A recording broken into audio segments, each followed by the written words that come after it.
विश्वकर्ता की जय। कितनी पद सत्य है।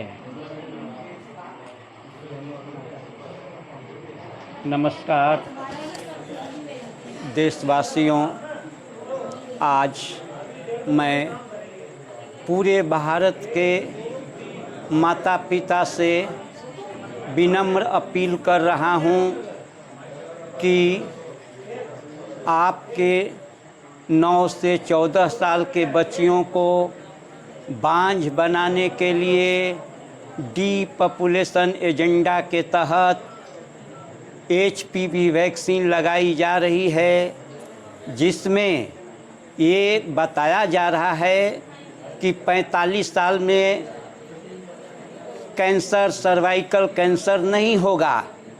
ये पूरा का पूरा झूठ मेडिकल माफिया द्वारा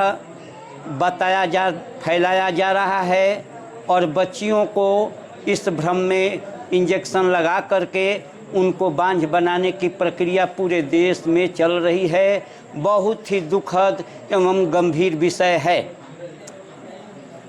याद रखिए कि 2009 में गुजरात में और आंध्र प्रदेश में 30,000 बच्चियों पर, आदिवासी और गरीब बच्चियों पर इसका ट्रायल किया गया था, जिसमें 11 से बच्चियां मर गई थी और कोई भी बच्ची मां नहीं बन पाई थी, बांझ हो गई थी। इसको लेकर के पूरे देश में बवाल हुआ था और पार्लियामेंट की स्पेशल कमेटी इसकी जांच की थी सुप्रीम कोर्ट के आदेश पर और उस कंपनी को बैन किया गया था। इस देश में उसकी एंट्री नहीं थी, लेकिन देश के गद्दारों ने, PHA 5 में बैठे हुए गद्दारों ने, ICMR में बैठे हुए गद्दारों ने रिश्वत लेकर के फिर से इस जहरीली वैक्सीन को मंजूरी दे दी और सरकारों को ये समझा दिया कि ये बच्चियों में 45 साल में सर्वाइकल कैंसर को रोकेगा। ठीक उसी प्रकार से खेला हुआ जिस तरह इन दलालों ने देश के सामने प्रस्तुत किया था कि कोरोना वैक्सीन से कोरोना नहीं होगा। आप देख रहे हैं कोविड वैक्सीन का परिणाम पूरे देश में क्या हो रहा है, पूरे दुनिया में क्या हो रहा है। इसलिए आपसे आग्रह है कि अपनी बच्चियों को बचा लीजिए। ये क्यों करें, इसका मैं सबूत दे रहा हूँ। आप देख रहे हैं कि G20 का स्टिकर ट्रेन के हर डब्बा पर, ड्राइविंग लाइसेंस पर है। उसमें लिखा हुआ है एक परिवार, एक भविष्य, एक सरकार। और तो बताइए, अमेरिका की जनसंख्या 30 करोड़ है, रसिया की जनसंख्या 17 करोड़ है, तो भारत की जनसंख्या क्या 140 करोड़ रहने देंगे? ये तो सरकारी सबूत है। इसलिए आप देश के माँ बाप सतर्क हो जाइए और लाठी लेकर के ग्रुप में आने वाले लोगों को जो वैक्सीन के नाम पर मतलब ये वैक्सीन लगा रहे हैं उनको खदेड़िए। इस संबंध में माननीय सुप्रीम कोर्ट ने 2 मई 2022 को Jacob Puliyel versus Union of India case 2021 में जजमेंट दिया कि कोई भी दवा और इवन टैबलेट भी और कोई भी इंजेक्शन उसके साइड इफेक्ट को यानी नुकसान को बता करके देना है जो कोई भी जाता है, और लिखित रूप से उसके गार्जियन की सहमति लेनी है या उस व्यक्ति को दिया जा रहा है उसको भी उससे भी सहमति लेना है। अगर वो लिखित रूप में सहमति देता है तभी उसको टैबलेट खिलाई जा सकती है, गोली खिलाई जा सकती है और उसको वो वैक्सीन लगाई जा सकती है। किसी प्रकार की वैक्सीनेशन यहाँ जो बच्चों के जन्म पर BCG लगता है वो भी बिना कंसेंट के, बिना उसके साइड इफेक्ट बताए हुए आपको मतलब नहीं देना है। लेकिन हमारे गार्जियंस को, माता पिता को मालूम नहीं है और ये अफसर्स जो पूरे WHO के अंदर काम करते हैं, हमारी मजबूर माँ बहनों से, आंगनबाड़ी वर्करों से, आशा ममता से उन्हें कुछ 2-4 हज़ार रुपये का लालच दे करके उनसे ही हमारे वंश का गला घोटवाया जा रहा है, हमें वंश विहीन किया जा रहा है। ये बहुत ही दुखद की बात है, दुखद बात है, गंभीर बात है। विपक्ष भी इस पर कुछ बोलने के लिए तैयार नहीं है। इसलिए मैं आपको सतर्क करता हूँ कि सारे लोग मैनेज हो चुके हैं, बिक चुके हैं। कई देशों में इन वैक्सीन के खिलाफ वैक्सीन देने वाली कंपनियों पर सजा हो गई है और उन पर फाइन हुआ है, लेकिन ये देश गद्दारों से भर चुका है। यहाँ सारे डिपार्टमेंट में गद्दार बैठे हुए हैं, इसलिए यहाँ मानवता का नाश होना तय है। और इसी क्रम में आपको ये जातीय जनगणना के तहत यूसीसी और एनआरसी लाने जा रहे हैं, इसलिए जातीय जनगणना में जो सवाल पूछा जाएगा उसका आप एक ही जवाब दीजिए कि हम भारत सरकार के वासी हैं, आदिकाल से यहाँ पर रह रहे हैं और हमारा मालिक एक ऐसी केसरी सिंह है। इसके बाद वो कुछ नहीं करे और सबूत मांगेंगे तो यहाँ पर इसका पता बता दीजिएगा, आगे वो आपसे सवाल नहीं कर पाएंगे। इसी अपील के साथ देश के पूरे गार्जियन से, माता पिता से अपील करता हूँ कि आप लोग अपनी बच्चियों को बांझ बनाने से बचा लीजिए, माता पिता की भूमिका अदा कीजिए, अपने कर्तव्य का पालन कीजिए, नहीं तो आप निर्वंश हो जाएंगे, आपकी पीढ़ी बचने वाली नहीं है। इसी अपील के साथ एक बार इन दलालों से, इन गद्दारों से आपको अपनी बच्चियों से HPV के इस जहरीली वैक्सीन से बचाने की अपील करते हुए अपनी वाणी को विराम देता हूँ। स्वपितु की जय, भवन्तु सुखिनः। स्वकर्ता पितु की जय। ये अभी हमारे साथ है, कहाँ से है जी? आप एक बार अपना परिचय दीजिए।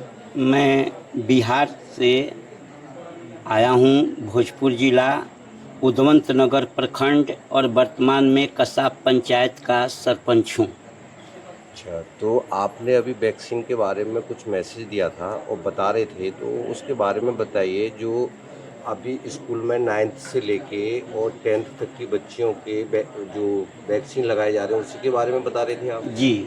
तो अपार ID के बारे में भी पता होगा आपके लिए कि अब बच्चों की अपार ID बनाई गई जी। तो वो अपार ID के बारे में एक बार हमारे दर्शकों को बताइए। दर्शक बंधुओं, क्या पूरे देश भारत के माता पिता से अपील करता हूँ कि अगर अपार ID आपने बना दिया, आधार रिलेटेड परमानेंट कार्ड होता है, डिजिटल कार्ड होता है, तो आप जब उस फॉर्म पर देखे होंगे तो उसमें आपने कंसेंट दे दिया कि हमारे बच्चे के साथ कुछ भी होगा तो स्कूल एडमिनिस्ट्रेशन जिम्मेवार नहीं होगा। यानी जब आपने कंसेंट दे दिया तो कोई भी वैक्सीन लगा देंगे और बच्चा को कुछ भी होगा तो आप कहीं अदालत में नहीं जा सकते हैं। ये उसका क्लियर कट मतलब लिखा हुआ है। तो यही तो मैं पूछना चाह रहा हूँ आपसे, जब माँ बाप ने अपार ID बनवा के उनको पूरा हक दे दिया कि आप हमारे बच्चे के साथ कुछ भी करो, आपकी जिम्मेदारी, हमारा कुछ भी वो उसमें रोका दामी नहीं है, तो वो कैसे मना कर सकते हैं फिर? देखिए, अभी जो माँ बाप दे दिए हैं उन्होंने कहा था कि इसको विड्रॉ किया जा सकता है, लेकिन हमने कई जगह करवाने की कोशिश की, लेकिन ये गोल मटोल जवाब दे करके मतलब रह जाते हैं। अब उस बच्चे के साथ अगर कोई चीज़ मतलब होती है तो उसके खिलाफ माँ बाप जा नहीं सकते हैं। हालांकि एक बड़ी सुखद खबर है कि पूरे देश में अपार कार्ड जो है वो 30% से ज़्यादा नहीं बन पाया है। हम लोग जागरूक रहे, सुप्रीम कोर्ट तक गए, सभी जगह गए। ये जागरूकता अभियान का ही नतीजा था कि अपार कार्ड 30% से ऊपर नहीं जा पाया है। तो सुप्रीम कोर्ट ने क्या जवाब दिया आपको? देखिए, ये कोई सुप्रीम कोर्ट ने ये भी कहा है कि आधार कार्ड भी कोई आवश्यक नहीं है। 9 से 14 साल के तो बच्चों के लिए कोई मतलब जरूरत ही नहीं है। ये तो सुप्रीम तो कोर्ट वो का तो ऐसा करेंगे ना कि पिछली बार आपने देखा होगा कि वैक्सीन जब लगवाना था हर एक व्यक्ति के, तो क्या हुआ कि उन्होंने बोला कि आपके लिए बस में हम नहीं चढ़ने देंगे, आपके लिए बैंक में नहीं घुसने देंगे, आपको हम रेलवे में नहीं चढ़ने देंगे, आपको हम बस में नहीं, ट्रेन में नहीं, कहीं भी नहीं जाने देंगे। अगर पैसे की जरूरत पड़ी है इंसान के लिए तो हम पैसे भी नहीं निकालने देंगे आपके लिए। तो उस हालात में जब चारों तरफ से आदमी बंद हो जाएगा तो वो जो कहेंगे वो काम करेंगे ना। तो फिर यही चीज है कि कानून ने उन्होंने कभी लिखित रूप में नहीं दिया था, क्योंकि हमने भी आरटीआई लगा करके मांगा था, तो कहा कि कोविड वैक्सीन स्वैच्छिक है। मेघालय के हाई कोर्ट ने भी सुमोटो लेते हुए मेघालय सरकार के उस ऑर्डर को ही मतलब खारिज कर दिया था। क्योंकि आर्टिकल 21 जो है, जो right to life and liberty का अधिकार देती है, मेरा शरीर मेरा अधिकार, इस पर किसी की जबरदस्ती नहीं चल सकती है। और भारत सरकार के स्वास्थ्य मंत्रालय ने लिख करके दिया था कि कोविड वैक्सीन इन कोई मतलब जबरदस्ती नहीं है, ये अपनी मर्जी से लेना है, इससे किसी सेवा का लेना देना नहीं है। लेकिन इन्होंने प्रोपेगेंडा फैलाया जिस तरह से कोविड वैक्सीन के बारे में मतलब जो गलत प्रोपेगेंडा इंफॉर्मेशन दिया कि इससे कोरोना रुक जाएगा, लेकिन रुका नहीं, फायदा बटा करके किए। आधार कार्ड का ये फायदा बता करके कर रहे हैं। ये हर चीज में ये षड्यंत्र कर रहे हैं। इसलिए चूंकि मैं बता दिया हूं कि देश में डिपार्टमेंट में गद्दार बैठ चुके हैं और गद्दारों से किसी चीज की मतलब उम्मीद नहीं की जा सकती है। हमने इस अपार आईडी के संबंध में हमने बिहार के सारे लोगों को मतलब सारे मिनिस्टर से लेकर के चीफ मिनिस्टर्स तक लेटर लिखा, अपने पैड पर लिखा, सारा कुछ दिया, HPV वैक्सीन के बारे में दिया, लेकिन कोई जवाब नहीं दिया। हालांकि चीफ सेक्रेटरी मेरे पास जवाब दिया कि अभी आपके आवेदन पर कार्रवाई हो रही है, तो आप इनके प्रोपेगेंडा से सावधान, ये लिखित में नहीं दे सकते हैं। अभी आप देख रहे हैं ना कि ये आप जब सवाल करना शुरू कर देंगे कि हम ऐसी भारत सरकार है, तो ये हट जाएंगे, पीछे हट जाएंगे। तो आपको सबूत मिल गया, तो सबूत के आधार पर जाना है, जो लिखा है उसके आधार पर जाना है। और अभी तक ये कहीं जबरदस्ती नहीं करते हैं। माननीय सुप्रीम कोर्ट का भी ये आदेश है कि कोई भी चीज बता करके करना है, उसके मतलब साइड इफेक्ट को बता करके देना है।